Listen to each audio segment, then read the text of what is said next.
आज Pakistan stock exchange के लिए एक तारीख साज दिन रहा है। कारोबारी हफ्ते के पहले दिन हमने मार्केट में बहुत तेज़ी देखी और उसके बाईस एक नया रिकॉर्ड भी बना और 100 इंडेक्स ने तारीख में पहली बार 1,56,000 की हद अबूर कर ली है।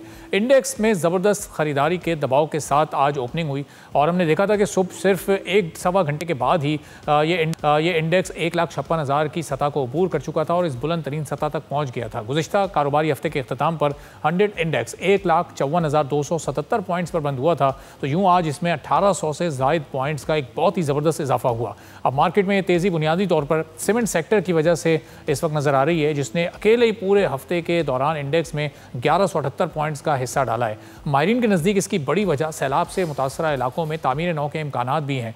इसके अलावा सीमेंट की घरेलू मांग में भी हमने इस मौजूदा दौर में इजाफा होते देखा है, जहाँ मकामी असरात ने लगातार दूसरे महीने बढ़ते हुए मॉर्गेज कर्ज़ों के आदाद शुमार रिकॉर्ड किए हैं। फिर दूसरा, वज़ीर आज़म शहबाज शरीफ के हालिया दौरे चीन ने भी इन्वेस्टर्स के एतमाद में बड़ा ही काबिल ज़िक्र इजाफा किया है।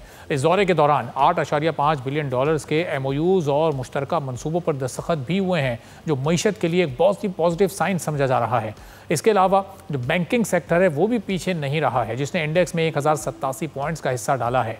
बड़े बैंक्स के शेयर्स में ज़बरदस्त ख़रीदारी हमने होते देखी है और इसके साथ साथ oil and gas exploration, OGDC, PPL और POL और इसके अलावा जो पावर जनरेटर्स हैं, हबको जैसे सेक्टर्स भी नुमाया रहे हैं।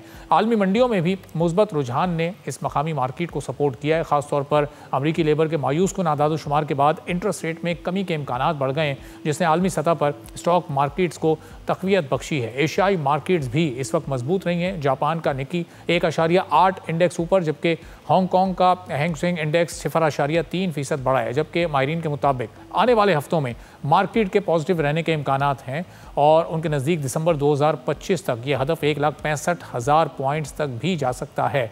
अब ये तवक्को बुनियादी तौर पर इस वक्त खादों में मजबूत आमदनी, बैंक्स के पायदार मुनाफे और तवानाई कंपनीज़ के एक बेहतर कैश फ्लो पर मबनी है। अब यहाँ पर सवाल ये पैदा होता है कि क्या ये तेज़ी मुस्तकिल साबित होगी और क्या आलमी माशी अदम इस्तेहकाम और मकामी माइक्रो इकनॉमिक चैलेंजेस के बावजूद ये रुझान बरकरार रह पाएगा।